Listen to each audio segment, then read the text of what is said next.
खिडकीजवळ उभी आहे मी आत्ता. बॅकयार्डमधला स्नो बघतीये. मगाशीच बातम्या वाचत होते. आपल्याकडे वैष्णोदेवी यात्रा रद्द करण्यात आली कारण खूप हेवी स्नोफॉल सुरू आहे.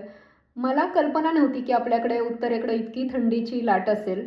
इथं आज बऱ्यापैकी ऊन तरी दिसतंय ॲटलिस्ट, कारण आत्तापर्यंत तर क्लाउडीच असायचं आणि एकदम निराश असं वातावरण. पण आज सूर्य दिसलाय, जो की फसवाय.